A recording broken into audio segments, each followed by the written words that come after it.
بسم اللہ الرحمن الرحیم۔ میں کب اور کس طرح گھر سے باہر جا سکتی ہوں؟ اپنی جوان بیٹیوں کو غیر محرم ڈرائیوروں کے ساتھ بھیجنے کا خطرناک انجام بھی سامنے رکھیے۔ ایسے ہی بہت سے عقل کے پیروکار اور مغرب کی پیروی اور اندھی تقلید کے بیمار اپنی جوان بچیوں کو اجنبی و غیر محرم ڈرائیوروں کے ساتھ اسکولوں اور کالجوں میں بھیجتے ہیں۔ میں ان سے پوچھتا ہوں کہ کیا آپ اس سے بے خبر ہیں کہ اجنبی و غیر محرم ڈرائیور کے ساتھ اسکولوں، کالج اور بازار جانے والی خواتین اور تجارتی اداروں اور آفسوں میں جا کر کام کرنے والیوں کے ناجائز تعلقات اور حرام عشق بازیوں کے سینکڑوں قصے روزانہ اخبار کی سرخیوں میں آئے ہوئے ہوتے ہیں؟ ان تلخ حقائق اور شریعت کی واضح ہدایات اور اللہ و رسول علیہ السلام کی کھلی ہوئی تعلیمات کے باوجود بھی اگر کوئی نہ مانے تو پھر اس کے راہ راست پر آنے کا کوئی امکان نہیں ہے۔ نظر ایک زہریلا تیر ہے۔ مسلمانوں، ذرا سوچو تو صحیح کہ حضور علیہ السلام ایک حدیث قدسی میں اللہ تبارک و تعالیٰ کا ارشاد نقل فرماتے ہیں، یعنی نظر شیطان کے تیروں میں سے ایک زہریلا تیر ہے۔ جو شخص نظر بازی کو چھوڑ دے میرے خوف سے تو میں اس کو اس کے بدلے میں ایسا ایمان عطا کروں گا کہ جس کی حلاوت و مٹھاس کو وہ اپنے دل میں پائے گا۔ تو جس نظر کو شیطان کا زہریلا تیر فرمایا گیا ہو، جس کا نشانہ دل ہوتا ہے، اور جب وہ تیر دل پر لگ جاتا ہے تو پھر اس کے نتیجے میں دل زہر آلود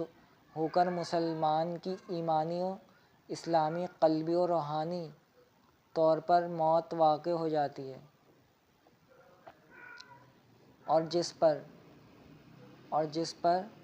لعن اللہ الناظر والمنظور الیہ فرمایا گیا ہو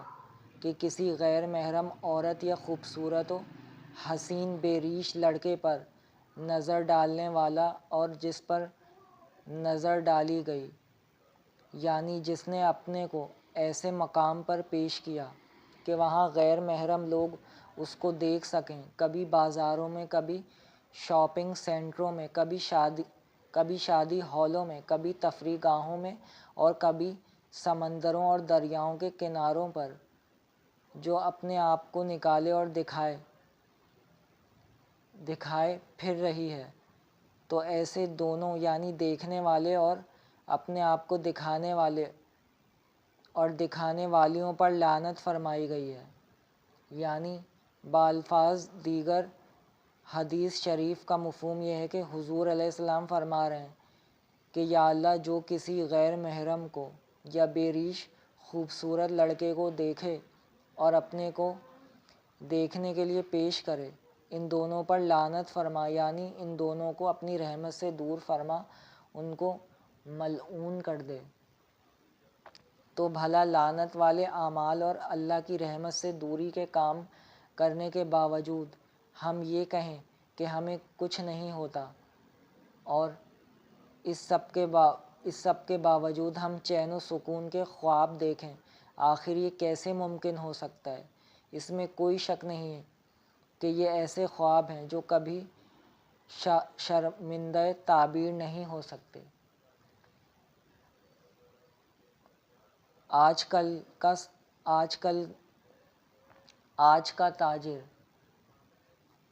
کا تاجر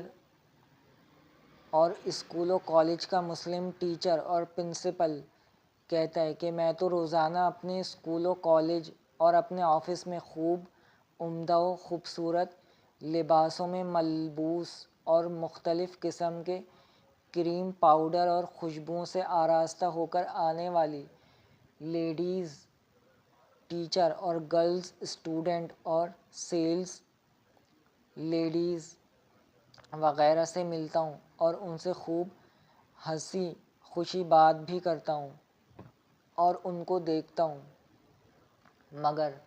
مجھے تو کچھ نہیں ہوتا اور میں تو زنا میں مبتلا نہیں ہوتا ہوں۔ ہماری یہ دلیل اللہ تعالیٰ کے ہاں چلنے والی نہیں ہے۔ اے مرد مومن، کیا اللہ اور رسول کی اتنی باتوں کو پڑھنے، سننے اور سمجھنے کے بعد بھی تم یہ کہہ سکتے ہو؟ اور کیا تمہیں یہ توقع ہے کہ عند اللہ تمہاری یہ بات تسلیم کر لی جائے گی؟ ہرگز نہیں۔ مولانا شاہ ابرار الحق صاحب ہردوئی رحمۃ اللہ علیہ نے ایک مقام پر اسی مناسبت سے تاجروں کو خطاب کر کے فرمایا تھا کہ جب آنکھیں بند ہوں گی اور قیامت کے دن عورتوں کو اپنی دکانوں اور آفسوں میں ملازم رکھنے کی وجہ سے صبح سے شام تک آنکھوں اور کانوں اور زبانوں سے جتنا زنا ہوتا رہا ہے وہ سارے کا سارا تمہارے نامہ اعمال میں موجود ملے گا۔ اس دن پتہ چلے گا کہ عورتوں کو دکانوں اور آفسوں میں ملازم رکھ کر اور اس ناجائز عمل کے ذریعے اپنا کاروبار بڑھا کر ہم نے کیا کھویا اور کیا پایا۔ حکیم الامت حضرت تھانوی رحمۃ اللہ علیہ کا ارشاد۔ ایک موقع پر حکیم الامت رحمۃ اللہ علیہ نے کسی سائل کے سوال کے جواب میں ارشاد فرمایا تھا کہ تم پوچھتے ہو کہ نماز پڑھ کے کیا ملا؟ میں کہتا ہوں کہ نماز پڑھ کر کے ہمیں نماز ملی، اللہ کے ایک حکم کو پورا کرنے کی توفیق و سعادت نصیب ہوئی۔ یہی کیا کم ہے کہ ہم کو حکم خدا کو پورا کرنے اور بجا لانے کی توفیق مل گئی۔ تو اسی طرح احقر عرض کرتا ہے کہ جو یہ کہے اور یہ سمجھے کہ کیا ہوا اگر میں عورتوں کے ساتھ تھوڑا مکس ہو گیا، دل تو پاک ہے، نیت تو صاف ہے، وغیرہ وغیرہ، تو اس کا جواب یہ ہے، کیا یہ کم خطرناک کام تم سے صادر ہو گیا کہ تم نے اللہ کے ایک عظیم حکم کو توڑ دیا؟ کیا یہ نقصان کسی بھی نقصان سے کچھ کم ہے کہ تم سے ایک حکم الہی چھوٹ گیا اور ٹوٹ گیا؟ در حقیقت اس کا پورا احساس اور صحیح پتہ اور اس کی وقت و قیمت کا واقعی ادراک تو موت کے بعد ہی ہوگا، مگر میرے پیارے بھائی اس وقت کا احساس کچھ مفید نہ ہوگا، اور پھر اس وقت بجز حسرت و افسوس اور پچھتانے کے کچھ حاصل نہ ہوگا، مگر اس کے کچھ نہ کچھ اثرات و ثمرات دنیا میں بھی ظاہر ہوئے بغیر نہیں رہتے۔ اسی لیے اصل بندگی یہ ہے کہ کرنے کے کاموں کو کرتے جائیں اور چھوڑنے کے کاموں کو چھوڑتے جائیں۔ اس میں کیا نفع ہے اور اس میں کیا نقصان ہے، اس کی ہمیں مطلق پرواہ نہ ہونی چاہیے۔ بس ہمارے سامنے صرف اتنی بات ہونی چاہیے